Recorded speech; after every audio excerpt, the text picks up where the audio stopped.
Hey y'all, welcome back to Babeinlibrary. It's your girl Lisa, and today we're going to talk about my March and April wrap up.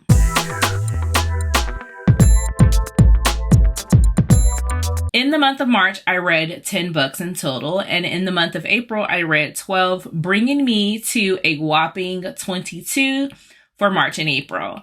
Now, one of the good things about this is that I had no misses, no DNFs, no put-offs to the sides, no 1-stars.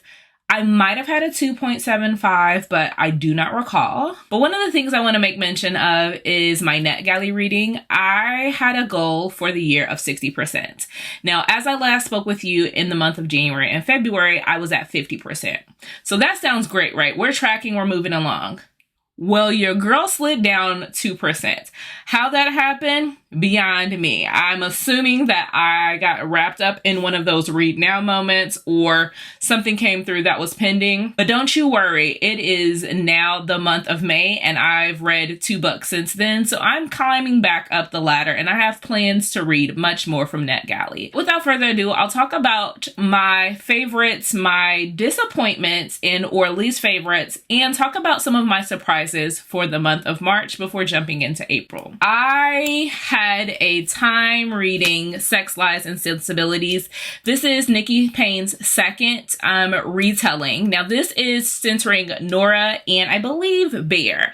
Now, Nora is a Black heroine and Bear is an Indigenous hero. And this is a retelling based on Much Ado, I believe. This is the second Jane Austen retelling that we're getting from Nikki.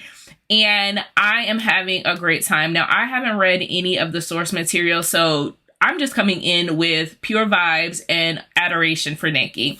And in this, Nora is coming back into town, and she has been away for some years because she had a little bit of a scandal with her ex-boyfriend. The only thing that's bringing her back to town is that her father has since passed away, and she's coming back to pay her respects and hear the reading of the will.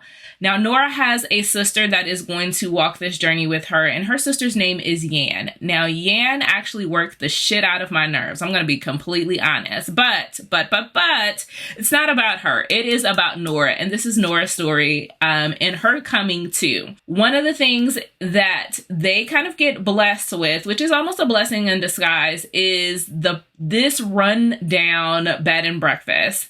And Nora is going to go to this town and actually try to restore it to be able to get a large lump sum that would be promised to her if she could bring this property back to a profitability standpoint. These ladies go into this town in which Nora gets to meet Bear. Now, Bear is our Indigenous character, and he has been doing a tour that centers this bed and breakfast.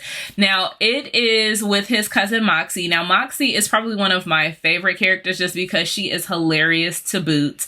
And they are actually found in this bed and breakfast one day doing kind of like a haunted kind of tour theme, and in bursts Nora into the door, and they have a little bit of a standoff. Now, one thing you can count on Nikki to do is have the two characters make assumptions about each other and base it on race. The creative thing that Nikki did in this story was that she allowed them to play kind of a myth-buster game between the two of them, which really broke down a lot of barriers and also helps your readers because, again, we are all human. We all make assumptions and we all tend to fall into using stereotypes when we're not familiar with cultures and customs of others. So I think Nikki did an excellent job with this. And one of the things she talks about is how she really immersed herself and spoke with people to really get a good understanding and understanding that while she may be a Black author, the Black experience is not a monolith. Other things that I would say about that I love about this book has a lot of deep issues that are tackled, right? So Bear suffers from a yes man or a people pleaser personality, and he has a sordid past in terms of he has someone that he is caring for, and it is out of a sense of obligation. And that is really providing a lot of hindrance and a lot of blockage in his life, as well as the relationship with him and Nora. If you're looking for the spice, know that Nikki brings it, but she brings so much more. She brings culture, she brings laughter, she brings joy, she brings pain, she brings everything emotionally that you need in this particular book. Now, my second favorite of March should come as absolutely no surprise. I love this woman down. Like, her books eat. And this was a 4.75 for me as well. And that is going to be Release Me by JL Seegars. Y'all, Sebastian and Nadia are insta love done right. Like, these two meet each other in what I would consider a weird circumstance. Nadia is escaping and she comes into town and she's like, I need to make money. And how do I do that? I don't want to make money doing sex work, which is something that she did in the past, not necessarily of her own volition. I will say this book is heavy. When I tell you it's heavy, y'all know when it comes to JL Seegars, she is going to push your limits and push your boundaries as far as she can with it being realistic experiences. This character, Nadia, is one that my heart breaks and pours out for. She is without parents and she's kind of put into a situation where she is taken advantage of. And in that, that's become her entire life story. And so she knows nothing other than, you know, trying to fend for herself. And in that, she escapes. Now, don't get me wrong, Nadia came from a loving, warm family, but to be living on a high and then the rug is ripped from under you, you get to really experience that in this. And you get to see her have some of the lowest days and then get to meet our male main character. And honestly, she could have been a lot more hesitant with him than she was, given her experience. And he just wanted to love her and be near her. Like, the man was obsessed with her to a new level, but a healthy obsession, I will say. Because you get to see what a poor and toxic obsession looks like in this story. And to see that compare and contrast with our hero was absolutely amazing to read. You all know that JL Seegars is going to bring you to the brink of emotion, whatever that emotion may be. There is rage you feel here, there is swoony and love that you feel here, and you just feel that JL Seegars, when she puts pen to paper, is going to be gold. The things that you get in this is secret identity.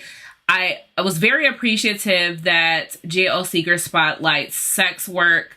And she does it with such a positive lens, understanding that not everyone's story is going to be that, but seeing that there are some women that take agency over their body and how it can be a lucrative career for them. And to find that Sebastian, he has a lot of different sources of income. So he and Nadia are workplace romance in the fact that he owns a restaurant. You may remember him from the previous two other books in the book, Revive Me and Restore Me. One of the things that I love about JL Seegars is that she bases the entire series off of Restore Me, and you get to see, if you read the books in sequential order, you get to see how all of this centers around Dom and Sloan, and you get to experience those glimpses. Now, you all know Restore Me is my favorite, but seeing how those characters mix with Nadia and Sebastian, and like I said, he has that one business avenue, but he also is responsible with his ex-wife, which I actually appreciate that there wasn't no other woman third act conflict with his ex-wife Talia. It was no nefarious plot for Talia to come back and steal Sebastian. I really enjoy and appreciate that. But they own a pleasure club, and in that pleasure club, Sebastian is really wanting to make sure that the women are safe, that he is protecting them. He is giving them agency. He's giving them a place where they can do the work and provide that service, but at no risk to them, and that they control what happens in his establishment. And the reason why he decided to take that up, and the reason why he is so adamant about providing for the women, but he provides for Nadia at a completely different level, and really understanding her story, because he's so intimately aware of what happens to women when their body is taken over and taken control of, and that there is a true risk at play. And let me tell you, this man here, he may be about business and he may be in a suit, but bruh, man, he can get down. When I tell you that he takes matters into his own hands and he is a protector and a provider, I love Sebastian. I love every one of JL Seegars, man. But she really did her big one with this man. Moving on to one of my most surprising reads. This one was one of my 12 for 12 challenges, and I had read from this author before, and I wasn't necessarily sure how this was going to go. I am talking about none other than Nia Arthurs' Earn Me. Now, Earn Me took me by absolute surprise. This is a second chance marriage in trouble romance between Nat and Stone. And it was written so flowery, so heart-wrenching. These are two people that absolutely love each other, and they want to be committed in marriage. Stone has never strayed from his wife. This is the only woman that he sees. The issue is more so about him coming into this claim of fame. He is a tattoo artist, and his work and his recognition is starting to take off. He is very big in the music scene in terms of tattooing celebrities and artists. And so he is very sought after, and women throw themselves at him, but he loves Nat like no other. And Nat has really just wanted to be with her husband. She has supported him. Like, the woman held him down. Like, he would not be where he was at without his woman. So it is the true definition behind every good man is a strong woman backing him. And that is Nat. Now, Nat is truly feeling alone in their marriage. They are now reaching their 7-year slump, and she can't take it anymore. She can't take not having her husband by her side at night. She can't take a lot of the things that actually happen in their marriage. There is also a really, really, really big secret. Like I said, it is not infidelity. So if that is your concern, do not worry. It is not that. But Stone did something that really disrupted their marriage, and Nat has not been able to see her way past it. And truthfully, girl, I understand. I get you. But the way in which Stone begins to go to therapy, I love seeing men in therapy in our books, and he works his ass off to earn her, which gives you true meaning to the book. He is humbling himself. He is going to therapy, doing what he needs to do to get his wife back, and seeing what he can do to restore their marriage. So I absolutely loved reading Nia Arthurs' Earn Me, and it was a big surprise. Like I said, her first book that I read from her was mid. I had low expectations coming into this one. Now, speaking of expectations, now I came into this book, which is my least favorite book of March. I came in with fairly high expectations because the girlies love it. Like, y'all talk about this fantasy romance as if it is the moon and the sun and the stars. And that is Danielle Jensen's Bridge Kingdom. Unfortunately, this was just mid for me. I think I came in with too high expectations, and I was looking for action. The way that this starts off, it starts off with a bang. Let me tell you, I thought our female main character, Laura, was going to be like cutthroat, willing and dealing, handing everybody their behinds. And the way that she starts off was ruthless. Now, I did like Aaron, and I understood that there was going to be a second in the series. So this is not a standalone. It is a part of a series, and each one of the sisters gets, at least 2 books. And so one of the issues that I found was that it had a little bit of a lull for me, and I was just really hoping that we were going to get fast-paced action, and that the person of who Laura was at the beginning of the book was going to carry her all the way through. Now, I did not necessarily agree with the secrets. I think that's the issue for me, is that a lot of the miscommunication could have been solved, and we wouldn't be in the predicament that we're in now if Laura had just kept it a G. Like, she had nothing but space and opportunity to tell the man, and he would have been like, okay, cool, we'll figure it out. But she let her lie go on a little too long, and that is when all hell broke loose, and now you have to go backtrack and you have to do some extra stuff. That was really uncalled for, and I think that was part of my issues as well. I'm not saying that this is a bad book. What I'm just saying is I came in with different expectations and it let me down. I'm trying to decide whether or not I want to read the second book, because I'm just not sure yet. Moving into the month of April, I had 3 5-stars. Like, in March, I didn't have a 5-star. Like, I was searching high and low. Those 4.75s came close. But April said, don't worry, I got you. I'm going to come in with the heat and with the bangers. First being my girl, Elizabeth Stevens and Shadowlands Omega. Like, a time was had here. I want you all to know. This is thick. Like, she thick. I was speed reading while also savoring it at the same time. Like, I was screaming, yes! Like, Kianda and Yaren. Yeah, it's a good time. When I tell you, this gives, I bow down to nobody but you, literally. That's what this is. If you want your man to be alpha, you want him to be the king of all kings, but him to bow down to you and do what you say in the bedroom, look no further. Elizabeth has got you covered. When I tell you that this woman is birth of fire and she could let it burn, she could burn the whole world down, but she decides, no, I'm not going to do that. But I will tell you, if you mess with me and mine, you're going to feel the flames.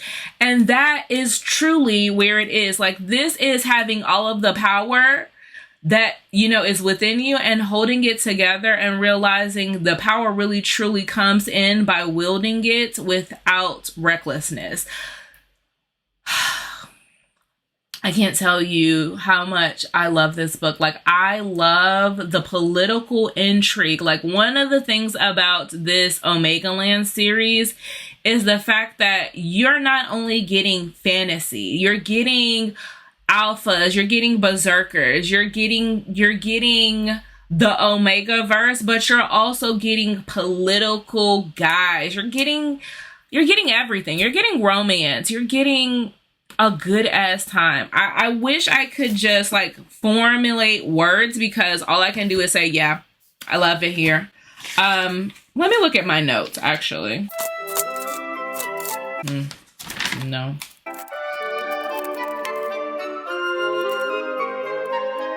I also like that Elizabeth Stevens is feminist as you know what. Like, she understands that while these alphas and these betas are men that have immense power running through them, the real true power lies within the fates. Like, they control the elements.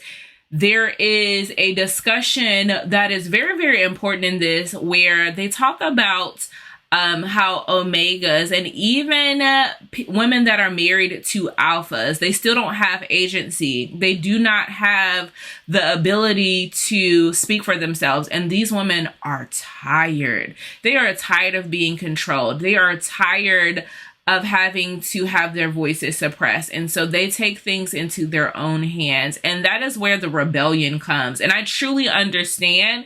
However, there is a right and a wrong way to go about things. And I want y'all to know, I'm waiting for the day that Freya unleashes on everybody. Like, she coming to save people time and time again. And this, Elizabeth, that's how you do her. Noon as well. Like, there are so many characters in here that you just become attached to and you want to see them triumph. Kianda was no different. Like, she was really the heart and soul of her family, and the way in which she literally keeps taking beatings on their behalf. Like, they don't deserve her, and yet she loves them evermore, and she will do anything for them. Now, her one sister, I was like, I don't know where you're going, but I'm gonna keep an eye on you because it's not sitting right with me.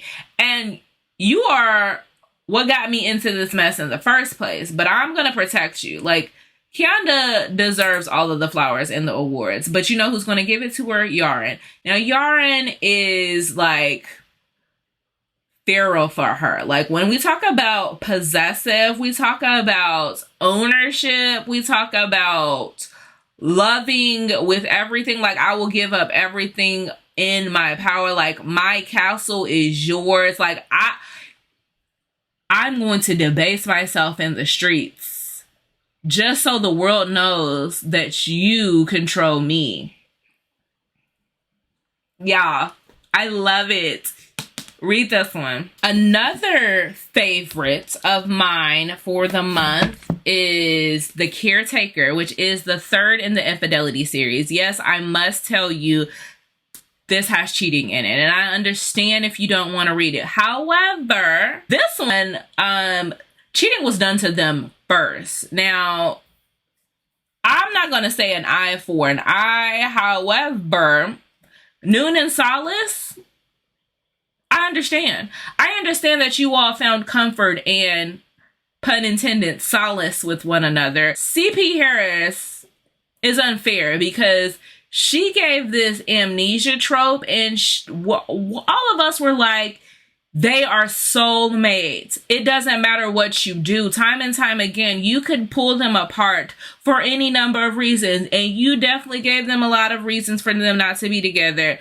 But fate has it that they're going to be attracted to one another in every form, in every life. Like, these two are the epitome of forever and ever and always. No matter what, you can move heaven and earth, and Solace and Noon are going to find a way to be back with one another. And I absolutely loved and adored that. I damn near bawled my eyes out just thinking that they were not going to be together, and that every time we move the needle, the goalpost is moved, and something happens to where it's like, yeah, CP, you really didn't want them to be happy. Haha, joke's on you.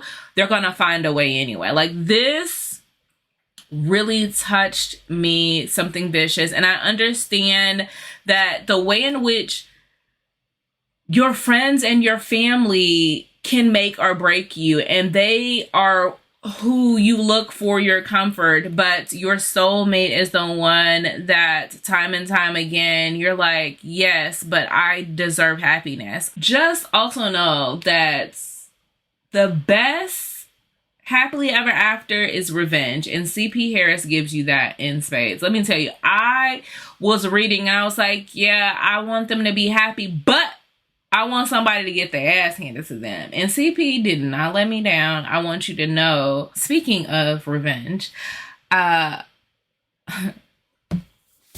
most surprising read I had of April is Ashley Jade's The Devil. Now, this is the first in a duology, and truthfully, I love the first book, and I didn't need the second book, but I know a lot of people probably wanted that sequel, and they wanted to see how it ends, and I could have lived without it. It was still a really good book, but this one here, The Devil, woo, baby, you could have, a feather could have knocked me over, because the reason why this is the most surprising for me, not only because I didn't see any of this happening, like, I had an idea of what this was. It was giving MMF, MFM, it was giving poly, the way that it was described. I'm not going to tell you, I'm not going to spoil it, because you deserve to have the same reading experience as everybody else. But this,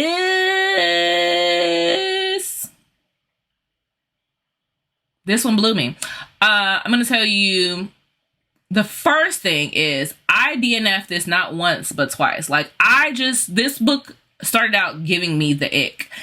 And it was really Cain and Eden that I just couldn't wrap my mind around. Like, Eden, personally for me, granted, she is dealing with some of her own mental health issues, and she is very sheltered, and she's only really truly been around Cain in her earlier formative years.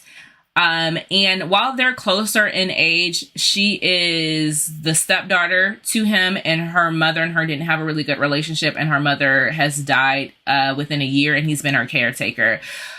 Eden really was problematic for me, being what I knew about her, and I couldn't even give that Cain was predatory. So that wasn't the issue. I actually think Eden was the issue for me. And then Cain just so happened to become an issue. But let me tell you, I DNF'd this twice because it was giving me the ick, just personally. But somehow I was like, the girlies are screaming about this, and I am missing something. What I was missing was Damien. That's the truth of the matter.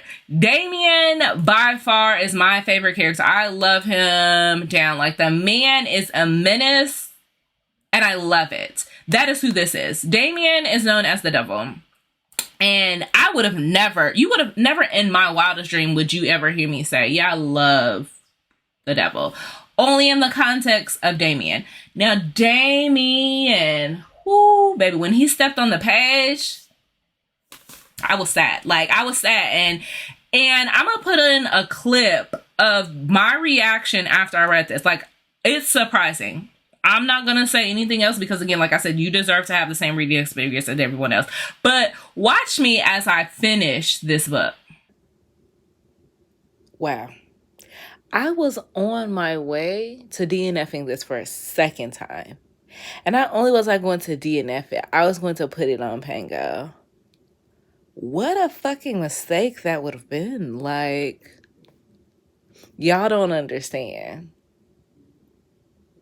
My mind blown. Now, I wasn't BSing. That's how I felt in the moment. Like, I read this and my mind was, could have been on a wall. Like, that is how blown away I was reading this. Telling you, you got to pick it up. It's dark. It's toxic. But I loved it. Now to talk about my least favorite book.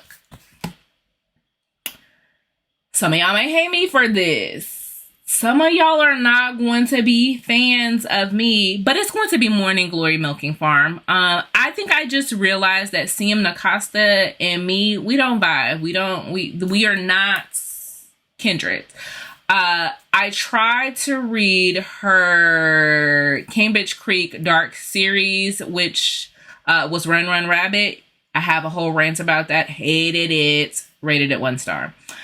Then we come over here and I was like, okay, well, maybe I'll give her another chance. Everyone that happens to love Morning Glory Milking Farm. Nope, it's not going to happen. I am just not a CM girly, and that's okay. There's plenty of other monster erotica, monster romance books that I'm going to read, but CM is just not going to do it for me. And I'm going to tell you why. The reason why is that I think, again, I came in with a little bit too high of expectation. Everyone was talking about how sweet this was and how he was just such a giving and caring person. He is brunch daddy. Where's the brunch? How was he brunch daddy? I missed it. I came in thinking that he was like buying bottles and he was like taking the girlies out. There are no other girlies, just Violet Gellis. I believe that's how you say her name. She is a vampire. She's actually probably the only girlfriend she has, and I actually really do love her. Unfortunately, even if she got her own book, I don't think I'm going to read from her. However, I just came in thinking brunch daddy meant something else. And everyone's like, oh, it's so sweet and romantic. What is sweet and romantic? The fact that the man has a sweet tooth and he likes ice cream and whatever else, or the fact that, like, yes, he may give her $100 as a tip. Like, there is nothing sweet about this. I hear that his version is even worse because all he's doing when they first meet is like thinking about his ex-wife. Like, I came in hoping for much more. Now, the one thing that I will say is that restaurant scene will live rent-free. However, it didn't give what y'all said it was going to give, and it was just very bleh. Like, it was just very, I like you because you're the first monster that I've met, and you seem like you're not really a perv because you aren't like the good little cows, and you don't really brush me off, and you ask me about my day. Like, if asking me how was your day was the bare minimum, we get that what you doing, how's your day, good text all the time, and that's literally surface level. Like, that's it. Like, you're not giving anything else, and that's really what this book felt like. It didn't give anything else other than, hi, nice to meet you, here's my milk, I like you a little bit. And I really just want to know, we talk about there's some things that he does with his, like, this is a minotaur. He doesn't have hands, he has hooves. How are we doing the things? That's just, that's a monster romance question for me, which doesn't need to be answered. I really don't need to figure that out. Again, y'all sold me a dream. Y'all sold me a cow. I should have took the sample of the milk that I already had from CM's writing and was like, yeah, it's not for me. I'm leaving with a sour taste in my mouth for it. And that's just that. Again, I've got to stop ending these videos on a bad note because ending it here just seems wrong. But I will tell you, things are coming up roses in the month of May. I'm having a good time. And let's do me a favor. I am going to have you all leave me a brain emoji for Caretaker, again, because one of our main male characters has a brain injury. So if you are thinking about amnesia trope, please give CP Harris's The Caretaker a chance. Leave me a brain emoji or tell me what your favorite book that you read in the month of March or April, and I'll talk to y'all next time. Bye.